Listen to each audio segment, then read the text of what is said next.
अस्सलाम वालेकुम स्टूडेंट्स, आज हम इलेक्ट्रोमैग्नेटिज्म का 11th लेक्चर स्टार्ट कर रहे हैं और आज का हमारा टॉपिक है ohm meter. First of all आज के लेक्चर पे एक नज़र कि आज हमने जिन चीज़ों को देखना है, सबसे पहले हमने ओहम मीटर का इंट्रोडक्शन देखना है, उसके बाद इसकी कंस्ट्रक्शन को अंडरस्टैंड करना है, फिर इसकी वर्किंग और लास्ट में role of variable resistance. Introduction. अब इससे प्रीवियस 2 लेक्चर्स हम ले चुके हैं जो कि एम मीटर और वोल्ट मीटर थे। तो एम मीटर एम्पेयर मीटर था जिसका काम था करंट की मेजरमेंट के साथ, इसी तरह वोल्ट मीटर का काम वोल्टेज की मेजरमेंट के साथ था। तो ओहम मीटर का नाम ही हमें बता रहा है कि ओहम मीटर एक ऐसा इंस्ट्रूमेंट होगा जो कि इलेक्ट्रिकल रेजिस्टेंस को मेजर करेगा। अब ये दोनों तरह की रेंजेस में आते हैं। लो अगर रेजिस्टेंस फाइंड करनी हो तो उसके लिए माइक्रो ओहम मीटर्स होते हैं, और हाई वैल्यूज़ की रेजिस्टेंस अगर मेजर करनी हो तो वो मेगा ओहम मीटर्स हैं जिनको मेगर भी बोला जाता है। अब इसके अगर हम डायग्राम देखें या इंस्ट्रूमेंट की अगर पिक्चर ये सामने आपको नज़र आ रही है, ओहम में ये स्केल नज़र आ रहा है, तो ये इस तरह भी पॉसिबल होता है कि जब ओहम मीटर हमारे पास मल्टी रेंज होगा तो वहाँ पे फिर मिली ओहम्स में भी हम जो है वो रेजिस्टेंस मेजर कर सकते हैं और मेगा ओहम्स में भी रेजिस्टेंस को मेजर कर सकते हैं। और इसका सिंबल ओहम को इनसर्कल करके कनेक्ट कर दिया जाएगा। जो भी सर्कल डायग्राम हम यूज़ कर रहे हैं ओहम मीटर वहाँ पे फिर इस तरह कनेक्ट कर दिया जाएगा। अब कंस्ट्रक्शन में क्या है जी, ओहम मीटर बेसिकली ये गैल्वानोमीटर ही है। अब ये गैल्वानोमीटर की ही एप्लीकेशन में मैंने ये बात आपको बता दी थी कि गैल्वानोमीटर को यूज़ किया जाता है वोल्ट मीटर बनाने के लिए, एम मीटर बनाने के लिए, ओहम मीटर बनाने के लिए। तो अब 2 इंस्ट्रूमेंट इससे पहले हम पढ़ चुके हैं, तो ये 3rd इंस्ट्रूमेंट आ रहा है। अब इसमें गैल्वानोमीटर को यूज़ किया जाएगा, इसके साथ एक वेरिएबल रेजिस्टेंस सीरीज़ में लगा देंगे और साथ एक बैटरी कनेक्ट कर देंगे। अब ये डायग्राम भी आपको आ रही है नज़र कि हमने क्या किया है जी, गैल्वानोमीटर के साथ एक बैटरी जिसकी ईएमएफ V वोल्ट है और साथ रेजिस्टेंस वेरिएबल का साइन भी साथ हमने जो है वो लगा दिया है। ये वेरिएबल रेजिस्टेंस का रोल क्या है ये हमारे पास इंशाल्लाह आगे जाके हम देखेंगे। ए और बी ये 2 टर्मिनल्स हैं, यहाँ से जो हमारा सर्किट है ये ओपन है। जो भी रेजिस्टेंस हमने मेजर करनी होगी, फॉर एग्जांपल यहाँ पे RX हमें नज़र आ रही है, तो RX को हम AB के क्रॉस कनेक्ट कर देंगे तो गैल्वानोमीटर का स्केल कैलिब्रेट किया जाएगा जो कि हमें रेजिस्टेंस की वैल्यू बताएगा।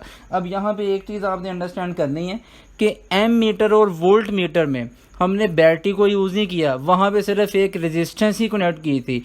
एम्पेयर मीटर के केस में हमने शंट की जो वैल्यू है वो साथ कनेक्ट कर दी थी, और वोल्ट मीटर के केस में हमने हाई रेजिस्टेंस सीरीज में कनेक्ट कर दी थी।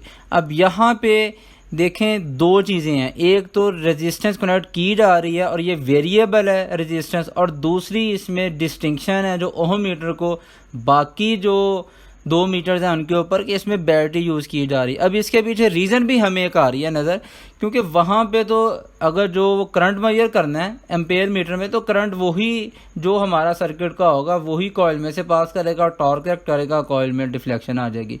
सिमिलरली वोल्ट मीटर जब हमने करना है कनेक्ट, वोल्टेज मेजर करना चाह रहे हैं, जब उसको अप्लाई करेंगे तो वो करंट उसमें से भी पास करेगा, जब उसमें से भी पास करेगा तो उसकी कॉइल भी डिफ्लेक्ट होगी। अब यहाँ पे ओहम मीटर है, रेजिस्टेंस मेजर करनी है। अब रेजिस्टेंस जब साथ कनेक्ट करनी है तो वो वैल्यू किस तरह बताएगा। अब कॉइल ने अगर डिफ्लेक्ट होना है तो उसको एनर्जी तो चाहिए, वो एनर्जी कहाँ से आएगी, तो वो एनर्जी प्रोवाइड करने के लिए हमने EMF बैटरी एक साथ कनेक्ट कर दी। क्योंकि हमारे पास देखें अगर बल्ब है कोई, या कोई फ़ैन है, या कोई और डिवाइस है, मैं आपसे कहता हूँ जी इसकी रेजिस्टेंस मुझे मेजर करके बता दें, तो जब तक आपके पास EMF का सोर्स नहीं है उस वक्त तो कॉइल मूव नहीं करेगी। कॉइल को मूव करने के लिए एनर्जी प्रोवाइड करनी पड़ेगी, इसीलिए ये इसको डिस्टिंक्शन है कि इसमें साथ बैटरी भी यूज़ की जाती है। अब अगर वर्किंग पे इस पे आए तो वर्किंग में ये डायग्राम तो वही हम इसको रिपीट कर रहे हैं। अब हो गया क्या, जब हम कोई भी रेजिस्टेंस साथ कनेक्ट करेंगे और वो AB टर्मिनल इसके ऊपर कनेक्ट की जाएगी। अब यहाँ पे 2 चीज़ें आपने अंडरस्टैंड करनी है।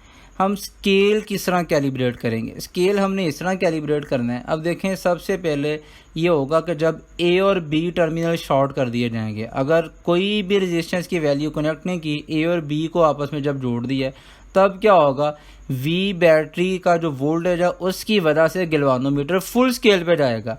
अब ये फुल स्केल पे जाएगा, ये गैल्वानोमीटर जब फुल स्केल दे रहा होगा तो इसको हम वहाँ पे राइट कर लेंगे 0 ओम। 0 ओम क्यों राइट करेंगे? अब देखें रेजिस्टेंस जो भी मेजर करनी है, ये ए बी टर्मिनल्स के क्रॉस हमने जो है वो कनेक्ट करनी है।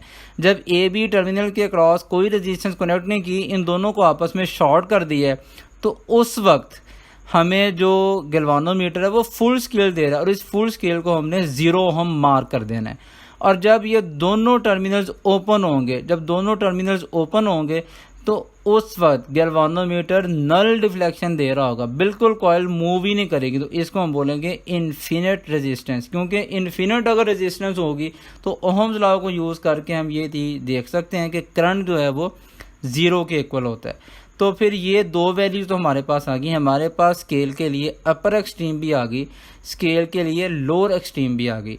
अब बाकी अदर वैल्यूज़ बारी बारी कनेक्ट करते जाएंगे। 5 ओहम का रजिस्टर जब हमने कर दिया कनेक्ट, वो जब कुछ डिफ्लेक्शन देगा वहाँ पे हम 5 ओहम लिख देंगे। 10 ओहम का कोई है रेजिस्टेंस, उसको जब करेंगे कनेक्ट वो तब फिर डिफ्लेक्शन देगा, हम फिर वहाँ पे 10 ओहम मार्क कर देंगे। इस तरह जिस भी रेंज का हमने ओहम मीटर बनाना होगा, हम डिफरेंट वैल्यूज़ की रेजिस्टेंस बारी बारी कनेक्ट करके स्केल को कैलिब्रेट कर लेंगे। अब यहाँ पे एक चीज़ आपने देखनी है कि ये स्केल की कैलिब्रेशन तो हो जाएगी, तो यहाँ से एक फिर सवाल माइंड में आता है, फिर तो किसी भी रेंज का बनाया जा सकता है, तो ये रेंज किस चीज़ पे करती है डिपेंड? वो तो फिर हमारी मर्जी है कि जो मर्जी साथ कनेक्ट करते जाएँ, गैल्वानोमीटर कुछ ना कुछ हमें देगा डिफ्लेक्शन और उसके अकॉर्डिंग करते जाएँ। लेकिन यहाँ पे एक चीज़ आपने अंडरस्टैंड करनी है कि जिस रेंज का बताना है, ये रेंज दो चीज़ें डिसाइड कर रही हैं। एक तो जो ईएमएफ हमने साथ बैटरी की जो कनेक्ट की है, ये बैटरी कर रही है डिसाइड कि डिफ्लेक्शन कितनी आनी है, और दूसरी वेरिएबल रेजिस्टेंस, इसकी वैल्यू हमने एडजस्ट करनी होती है। अब इस वेरिएबल रेजिस्टेंस का जो रोल है, इसको अगर हम देखें कि ये क्या रोल प्ले कर रहा है। अब देखें लाजमी नहीं है कि जब 5 ओहम हमने अगर शॉर्ट सर्किट किया तब उसने 0 ओहम हमने मार्क कर दिया, और जब 5 ओहम कनेक्ट किया, अब जिस डिवीजन पे हम लेके आना चाह रहे हैं वो 5वीं डिवीजन पे या कोई 10th जो वो डिवीजन है उस पर अगर वो नहीं आ रहा, तो फिर उसके लिए हमें रेजिस्टेंस की वैल्यू थोड़ी सी चेंज करनी पड़ेगी। जब हम उस रेजिस्टेंस की वैल्यू चेंज करेंगे तो उसकी वजह से वो एग्जैक्ट नीडल उसी पॉइंट पे आ जाएगी जहाँ पे हम उसे लेके आना चाह रहे हैं। एक तो ये बात हमें आगे समझ में, जब हम डिज़ाइन कर रहे हैं, अब वेरिएबल रेजिस्टेंस का काम दो जगह पे, एक जब हम अपना इंस्ट्रूमेंट डिज़ाइन कर रहे हैं, एक तो ये वहाँ पे काम आएगा कि जब हमने डिज़ाइन करना है और हमारा पॉइंटर उस डिवीज़न पे नहीं आ रहा जिस डिवीज़न पे हम लेके आना चाह रहे हैं, तो वहाँ पे फिर एडजस्ट करने के लिए वेरिएबल रेजिस्टेंस की वैल्यू चेंज की जाएगी। वेरिएबल रेजिस्टेंस रियोस्टैट इससे पहले आपने पढ़ा था, तो वहाँ से आप इसको अंडरस्टैंड कर सकते हैं। दूसरी चीज़, जब ओहम मीटर में बैटरी लगा दी, वो बैटरी अब ओहम मीटर हम 6 माह यूज़ नहीं कर रहे, 1 साल यूज़ नहीं कर रहे, 2 साल यूज़ नहीं कर रहे, उसी तरह पड़ा है। जब बैटरी इतनी देर पड़ी रहेगी तो वो बैटरी जो है वो ओल्ड जब हो जाती है, तो अब इसकी इंटरनल रेजिस्टेंस इंक्रीज़ हो जाती है। अब उसकी वजह से जिस डिवीज़न पे उसने आना है वो पॉइंटर उस डिवीज़न पे नहीं आएगा, उससे थोड़ा सा पीछे रह जाएगा, क्योंकि बैटरी जब ओल्ड हो जाएगी तब ये वोल्टेज कम प्रोवाइड करेगी।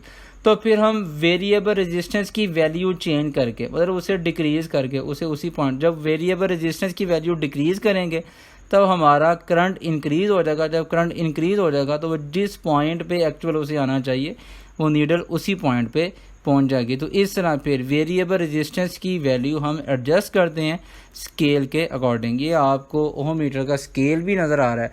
तो ये खैर यहाँ पे DC AC वोल्ट मीटर है और एम्पेयर मीटर भी है, साथ ओहम मीटर भी है। तो अब यहाँ से आप इस चीज़ को अंडरस्टैंड जो है वो कर सकते हैं कि जब स्केल बनाया जा रहा है, ओहम मीटर ओल्ड हो गया, अब यहाँ पे ये 5 पे आना चाहिए। फॉर एग्जांपल हम सिर्फ यहाँ पे जो वो रेजिस्टेंस है उसकी वैल्यू देखिए, ये 5 पे आना चाहिए, ये 5 पे नहीं आ रहा, 5 से थोड़ा सा ये पीछे रह गया।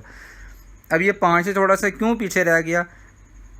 क्योंकि बैटरी ओल्ड हो चुकी है, तो ये वोल्टेज कम प्रोवाइड कर रही है। इसे 5 पे आना चाहिए था, ये हमें पता है। वैसे मैं एग्जांपल के तौर पर उठा रहा हूँ, हमें पता कि ये 5 ओम हमने साथ कनेक्ट की थी। अब इसे 5 पे अगर ये नहीं आ रहा तो यहाँ पे फिर वेरिएबल रेजिस्टेंस का रोल है। अब वेरिएबल रेजिस्टेंस की वैल्यू हम डिक्रीज़ करके करंट इंक्रीज़ करेंगे तो ये एग्जैक्ट 5 पे आ जाएगा। तो इस तरह वेरिएबल रेजिस्टेंस को यूज़ किया जाता है। उम्मीद है कि ये लेक्चर आपने अंडरस्टैंड कर लिया होगा। इंशाल्लाह इस सीरीज़ को आगे कंटिन्यू रखेंगे। Till then wait for the next video.